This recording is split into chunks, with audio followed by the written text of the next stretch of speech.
Back in the fall of 1995, to longtime Salem resident Hazel Patton, the carousel was nothing more than an idea, a vision, a dream. Could it be built? Would the community interest be there? Where would it go? And how would it be paid for?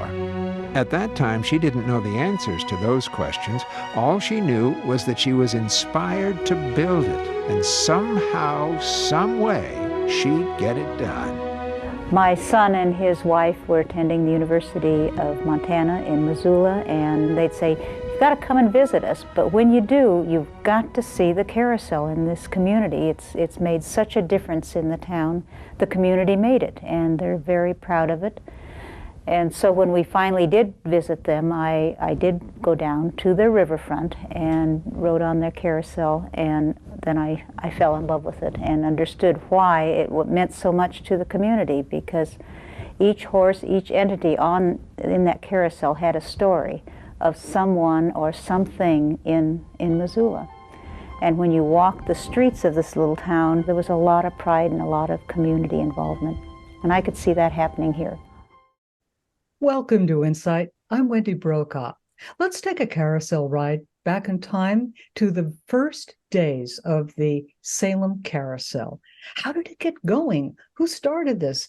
Well, this is quite the story. In fact, it's a community love story, and it all centers on one woman, Hazel Patton, who had this vision. Why don't we make a carousel from the ground up right here? Well, this is something that I didn't really know about, and I want you to know about. So I invited the first executive director of the carousel itself when it finally got up and running, Caren Ann Jackson. Not only was she the executive director of the carousel, she was part of the dream team that put it together, and more important, she was is a friend of Hazel Patton, someone we don't really know much about, do we? Well, let's find out, because who else but Hazel Patton should have her name on that carousel? Thank you, Caren, for joining us today. I appreciate your being here with us. I'm honored and excited. You know, when we were first talking about this program, we were thinking, who is Hazel? I mean, does anybody have a kind of a thumbnail sketch of her? Well, you have much more than that. You've been friends forever with her. In fact, you even say she's more like a sister.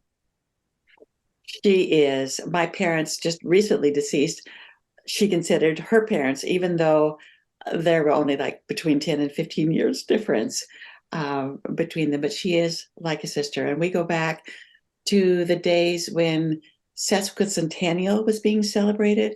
And that is the 150th year of when Salem was chartered.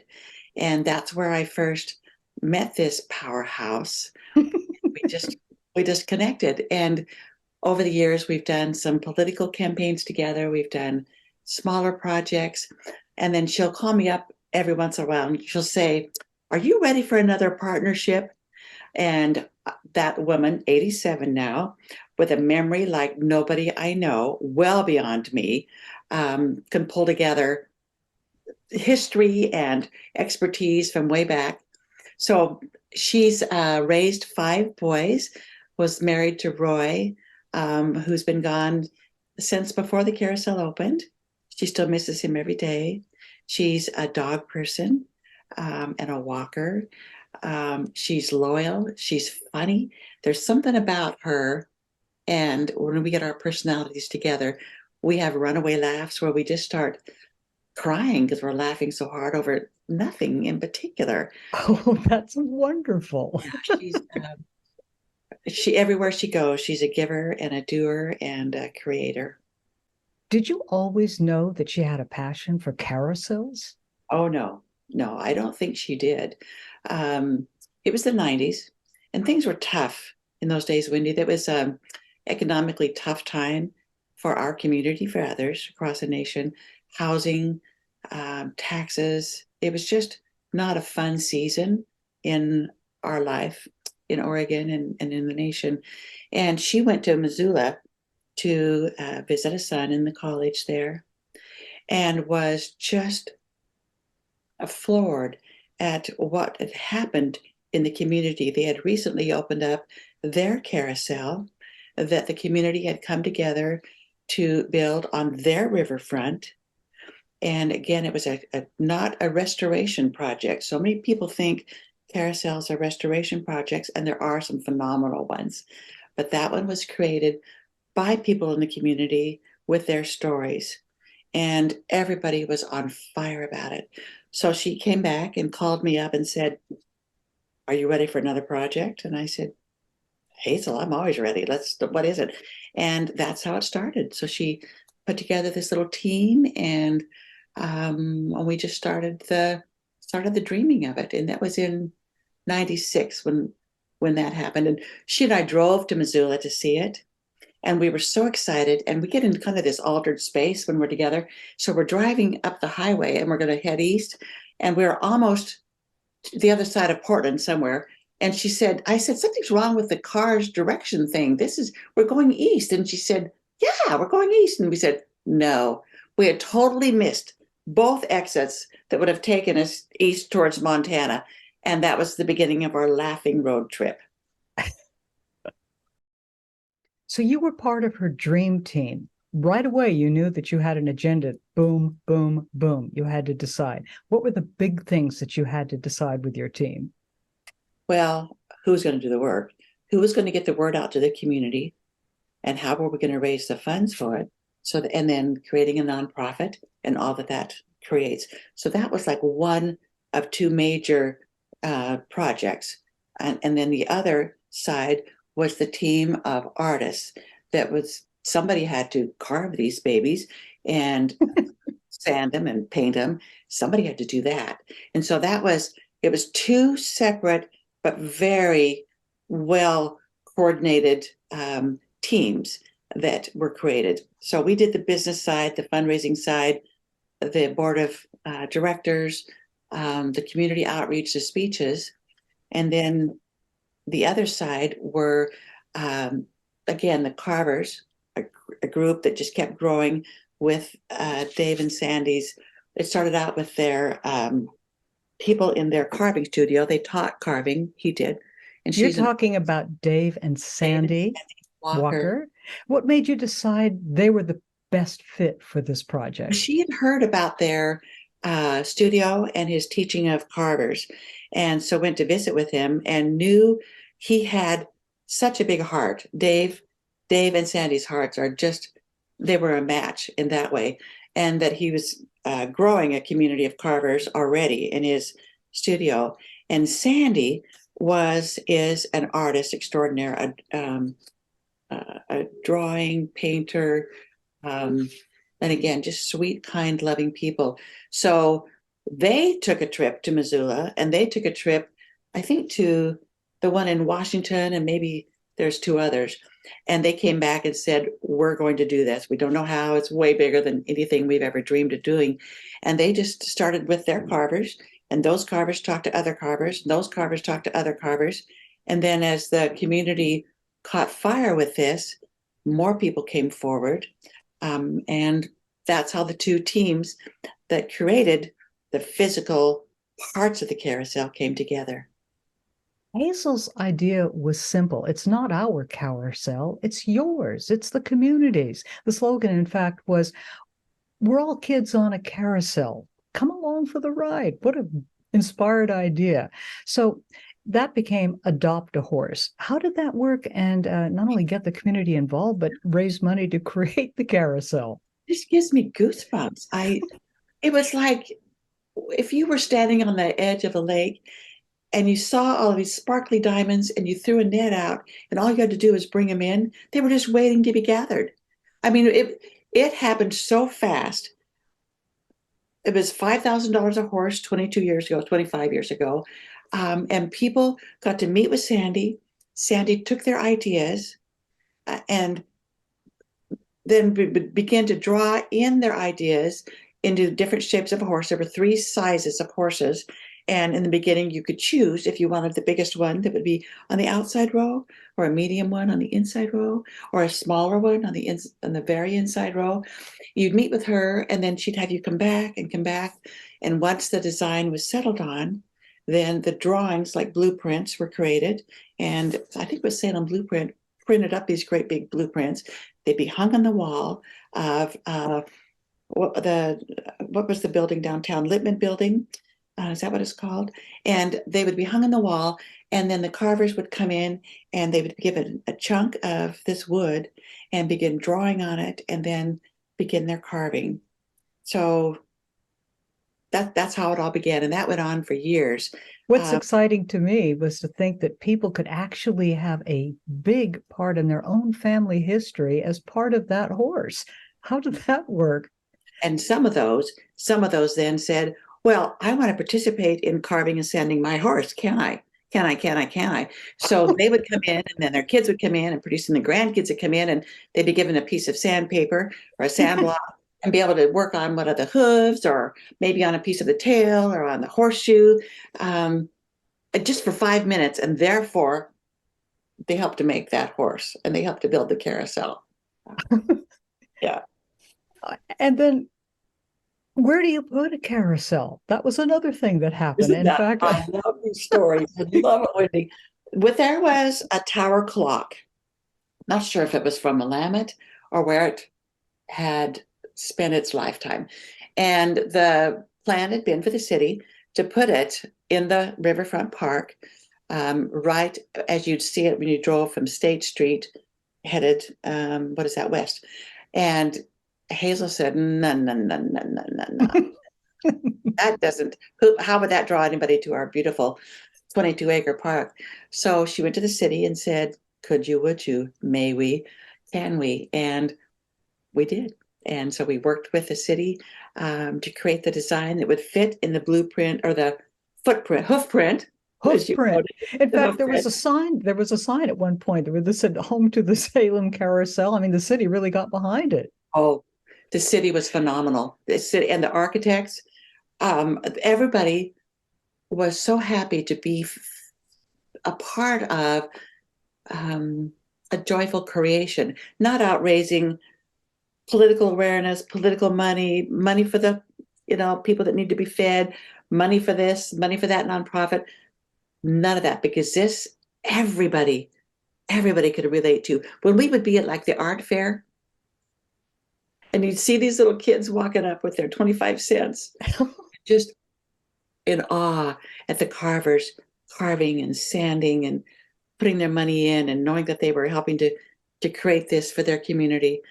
Anyway, yes. In fact, as part of this, schools got involved. They even had curriculum developed for the kids to help with kind of designing. And fundraising. The kids did some fundraising for us, like they did to put the gold on the horse or on the statue that's on top of the Capitol. They did fundraising for this event as well. Yeah. Unbelievable. And now here you had another project. How did you make the carousel weatherproof and be able to take a lot of the wear and tear from all people riding on it? And how did you work that out? The architects were amazing in working with a floating or a evolving vision. They were just giggling all the time at how it was happening. So to put a carousel, the mind races, giggling architects. Giggling. This really was fun. There was a lot of giggling. I've got notes about giggling all through this. Note taking in preparation for our time. So we knew it had to be inside, as was the Missoula one. And then the care of these beautiful creatures created like there's nothing else like them. I mean, like just the Christmas horse and the mane on that horse has ringlets that was created by designed and carved and then sanded by a jeweler here in town. Just so much, and they all take care. The jewels that could come off, the wear and tear on the saddles, maybe scratches from people's eyelets on their shoes. So as a part of all this, we knew it was going to be a forever caregiving. And so there's a little carving studio on site, very small, very cramped. And then there was the front area that faces south, that is the other end of the building away from where the carousel turns. And that's where horses were stored. And now it's become kind of a quasi painting studio. So the ongoing upkeep. And when these teams created themselves for carving, for sanding, for painting, they created what we would have thought of as quilting bees. They became so close because they would meet 4 days a week. Well, there were so many people that wanted to help. So there'd be a group for Monday carving, a group for Tuesday carving, a group for Wednesday, a group for Thursday, 4 days a week. Same thing with the painters and the sanders. They each met with one group on each day. And those became, like I said earlier, quilting bees, just so close. The friendships while you're carving or painting or sanding, they became so close that they weren't going to let go when this was done. And so as the horses showed wear and tear, they would be taken off the carousel, and the extra horses that were created, and now the menagerie from frogs to giraffes to there's a deer on there. The newest one is this great big steer. He's got his horns and he's just big. And when you get on him, you're way up high. So those get to come on the carousel and have their turn at giving rides during the day. And then when the lights go out at night, playing with each other. I know they do that. So the ones that were being taken off would go visit the studio for R&R and come back rejuvenated. They'd get their facials and get to come back. I understood it took something like 700 hours to create just the carving of one of these horses originally. And then additional hours to do just the sanding to make it smooth enough before even the painting happened. It did. Each one of these. So again, just to imagine all of that wonderful conversation in the room, the energy to create the beauty, to pull it out of the wood, is all infused in each one of these horses that took hundreds and hundreds and hundreds of hours to come to us. And the building itself is a work of art, and that's where local artists stepped up and ponied up a lot of time. Ponied up a lot of money. You're funny, Wendy. So even just above the carousel on the round boards, there's a name for that, and the mirrors and the irises that were created because we're such an iris community. And the ticket booth itself is just a piece of work. The flooring that came together, the organ, we can talk about that again, but all of this just a piece of work. It was just a beauty. And then furnishing the gift shop so that people have treasures, and the books that were written for this. There are so many stories. If you haven't read How Kate Met Francis, the mule and your Kate, and you come on the carousel, those two, the gentleman that spent the money and the time to create those, his wife Kate died, so he donated the money for Kate and the design. And then he said, I don't want Kate riding the carousel without me. So he created a mule. He says, I'm just a plain guy. I'm not really a pretty dapper horse. So mule, named Francis, rides with Kate, and Francis is winking because those two had a rollicking good time when we would all go home, and those two would hop off the carousel and ride through the park and do all kinds of antics. So there is a book about how Francis met Kate. That's one of the many books that Elaine Sanchez and others wrote that are sold by the carousel. Hazel must have been delighted with all of this happening. She was part of every single process, and the spark plug that inspired everyone. She was. And we could have, should have probably put her name on the carousel 22 years ago. But she didn't want that, did she? Why not? She's humble. As you said, it's not about it's about everybody's. And that's the way every project she's done in this community has her energy in it. I mean, it's from the homeless shelters to the state hospital. Everything's about the other. That's Hazel. She didn't want it, but it's happening now. Why? What caused her to kind of come to the conclusion, yeah, maybe this is a good thing? Enough people saying, we really want this. And there are wonderful people that have tributes in our riverfront park that are all gentlemen. The Jerry Frank Pavilion, the Peter Courtney Bridge, Minto Brown Bridge. and the big statue. Mhm. It's all, and the Gilbert House. It's all about wonderful men that have done wonderful things to make our community better. And I think part of her willingness was getting that it's time for also a woman's name to be included among what the men have created. She said yes. Well, why don't we go back to the carousel's shakedown cruise, if you want to call it, to see if everything was working perfectly? It was sort of almost what happened. There was a glitch. We bought this, forget right now what we paid for it. Might have been $10,000, but for this organ, it's like an organ in the old-fashioned pizza shops that has the big rolls with cutouts in it, and those are the notes. And so the front of it has pipes and cymbals, and I think there's even some kind of a drum thing on the front of it. And so when we turned it on, the carousel flooring is all cement, and the music from the carousel was so loud that it hurt the ears. And it's up on a balcony, and so it fills the whole room. You can still have it turned on if you have a special occasion and you make a request and they go up and do it.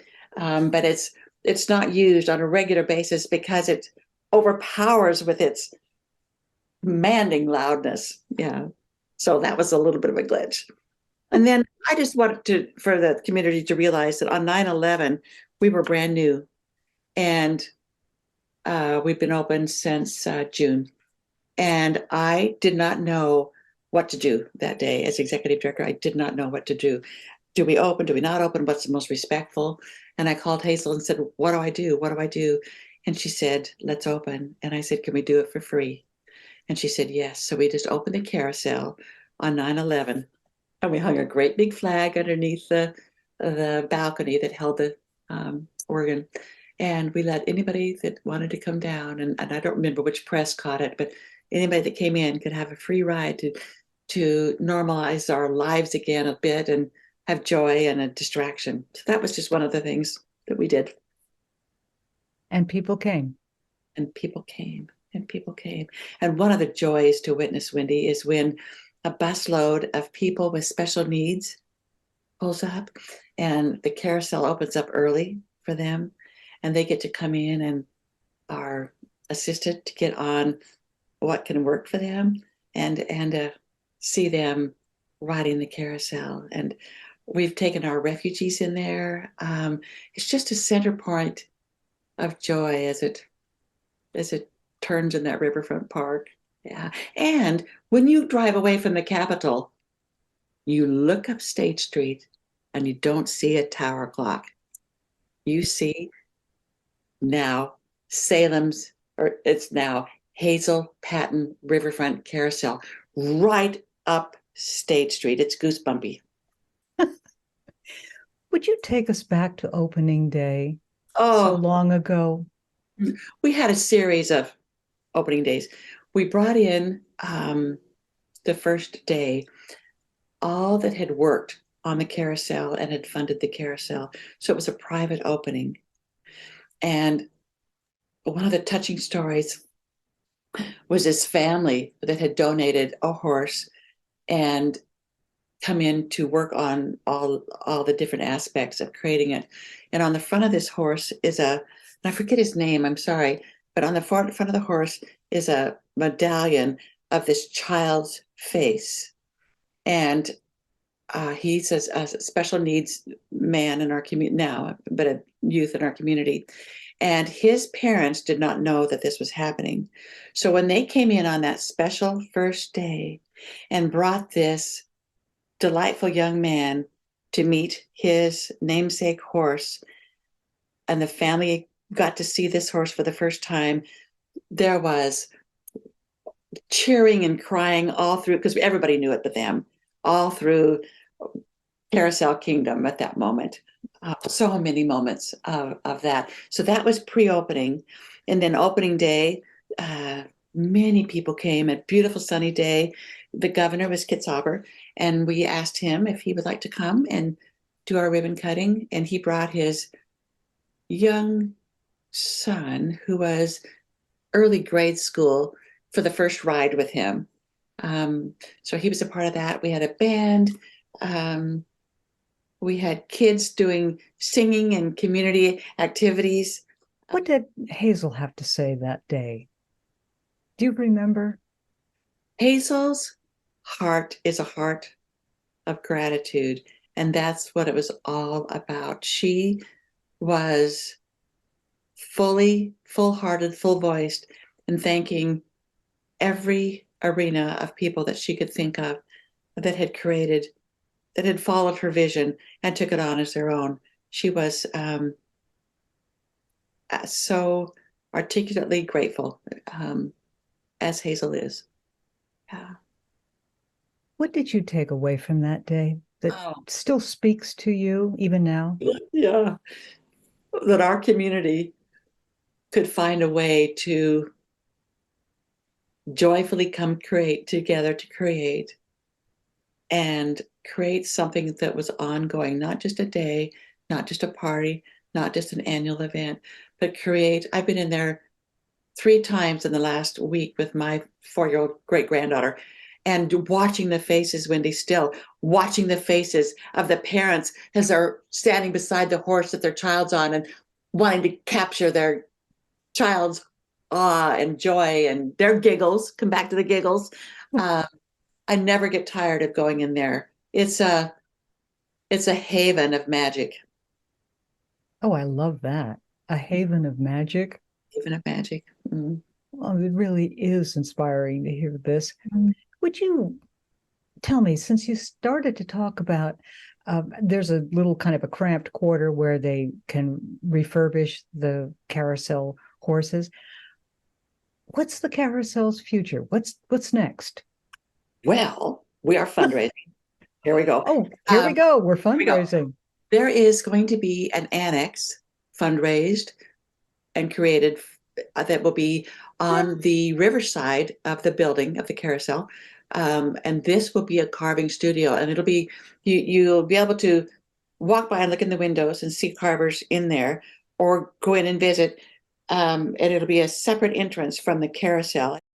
So this annex for carving, I believe, will infuse the carving numbers even more, but it has become a place, a haven, to put that beautiful ceramic mosaic that was created and placed, a peace mosaic that was placed on the YMCA. And that's going to be on the outside of this annex, is it right? Yes. So I think you'll be able to see that beautiful angel statue and be able to see this incredibly created piece of art, this ceramic. So it has a home, and we didn't know where it was going to go. We knew it had to be preserved, and that was quite the work for the people that were going to take it off of the YMCA before it was demolished. But it has been preserved, and it'll get to be placed in a place of honor. This is just amazing. You know, this whole story of a community-made carousel, a story that people really needed to hear. Caren Ann Jackson, thank you so much for being our guest today on InSight. And it tells me something about our community, because as we record this, tomorrow is the day where you're having another grand opening of the Hazel Patton Carousel. And as we go forward, I want people to take this community love story with them. Thank you. Thanks for the current infusion of magic and joy. Thank you, Wendy. Well, thank you. And thank you for joining us on InSight today. I'm Wendy Brokaw.